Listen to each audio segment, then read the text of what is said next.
എന്റെ കർത്താവെ, ഒരു കോട്ടുവായ പോണ പോക്ക് കണ്ടില്ലേ? എന്റെ കൂരയും പൊത്തോണ്ട് മനുഷ്യ അരി സാമാനങ്ങളും തീർന്ന് നിങ്ങ കടാലിലാട്ട് പോയി വല്ലതും കൊണ്ടുപോവാ. എനിക്കെങ്ങും വയ്യ. എപ്പോഴും കിടന്നുറങ്ങുന്നത് കൊണ്ട് ഭയങ്കര ക്ഷീണമാണ്. ആ ക്ഷീണം മാറ്റാൻ മുമ്പ് ഒന്നുകൂടെ ഉറങ്ങിയേച്ചും വരാം. ദേ, 1 മണി അരി വാങ്ങാൻ ഇവിടെ കാശില്ല കേട്ടാ. 1 മണി അരി വാങ്ങിയാൽ ഇവിടെ ആർക്ക് തികയാനാണ്? ഇന്നലെ ഞാൻ ചീട്ട് കളിച്ചാണ്ട് വന്ന 50 രൂപ നീ എന്നാ ചെയ്തടി? അത് ഞാൻ അണ്ണാച്ചിയുടെ കടയിൽ കൊടുത്തൊരു പാവാട വാങ്ങി. എന്നാ പിന്നെ പാവാട എടുത്തൊരു അവിയലും വള്ളി എടുത്തൊരു തോരനും വെക്കും, എന്നിട്ട് അണ്ണാക്കിലേക്ക് കയറ്റും. ഓ, ഇങ്ങനെ ഒരു മധുരിയനാണല്ലോ കർത്താവേ നീ എനിക്ക് തന്നത്. എത്ര കല്യാണാലോചനകൾ വന്നതാണെന്ന് അറിയാമോ എനിക്ക്? ബാബുരാജ്, സിദ്ദിഖ്, മണിയമ്പിള്ള, അങ്ങനെ എത്ര പേര്. അത് ശരിയാണ് കേട്ട. സോഡാക്കടയിലെ ബാബുരാജ്, ഇറച്ചി വെട്ടണ സിദ്ദിഖ്, ഷാപ്പിലെ കറി വെക്കുന്ന മണിയമ്പിള്ള, യുവന്മാരൊക്കെ അല്ലേ നിന്നെ കെട്ടാൻ വന്നത്? കളിയാക്കണ്ട കേട്ടാ. ഇവിടെ കിടന്നിങ്ങനെ കഷ്ടപ്പെടേണ്ടവളല്ലോ ഞാൻ. സ്വന്തമായിട്ട് 4 എരുമയുള്ള കുടുംബമാണ് ഞങ്ങളുടെ, അറിയായാ?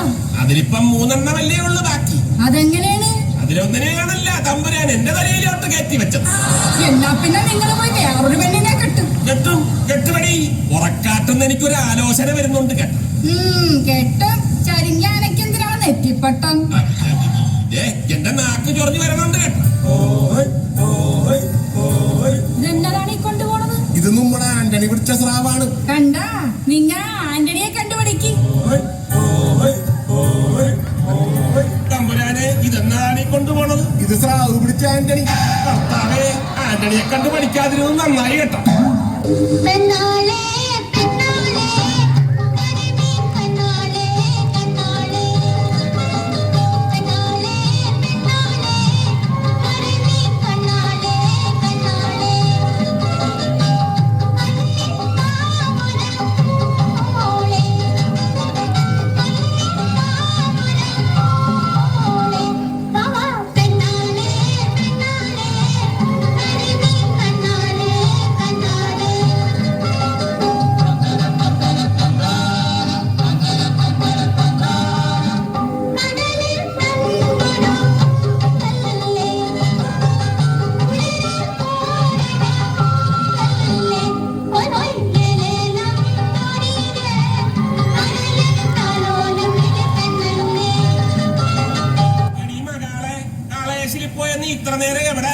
ഞാൻ ആ ബർണാഡിന്റെ കൂടെ സിനിമയ്ക്ക് പോയിരിക്കായിരുന്നു.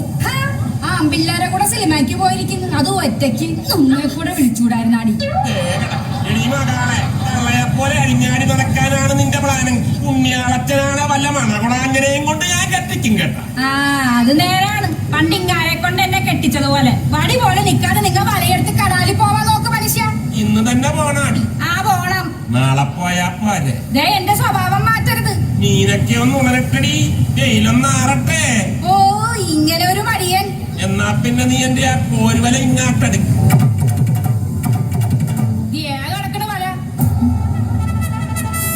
എടി, ഇത് എന്റെ വലയാണ്. മുമ്മാ ചോദിച്ചത് പോരുവലയാണ്. രണ്ടും കണ്ടാൽ ഒരുപോലെയാണ്. അതിട്ട് പിടിച്ചാലും മീൻ കയറും കേട്ടാ.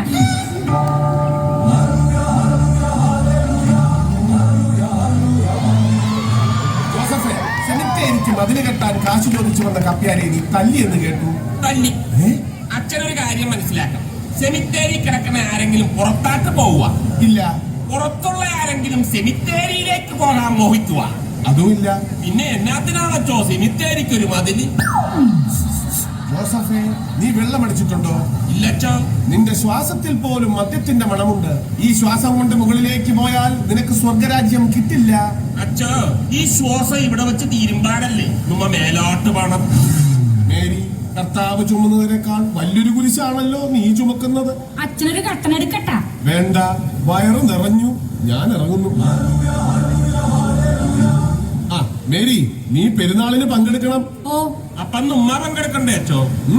കഴിഞ്ഞ പെരുന്നാളിന് നീ കാണിക്കവഞ്ചിന്ന് നല്ലൊരു പങ്കം എടുത്തേച്ചാ പോയത്. പിന്നീട് ഇതുവരെ പള്ളിയിലോട്ട് കണ്ടിട്ടില്ല.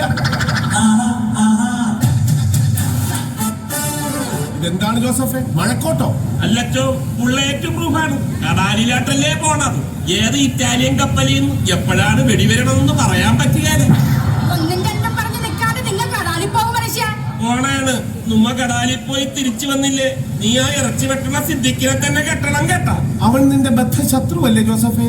അതാണല്ല അവനെ തന്നെ കെട്ടണമെന്ന് പറഞ്ഞത്. നരകവന്റെ അവനും കൂടി അറിയട്ടെ.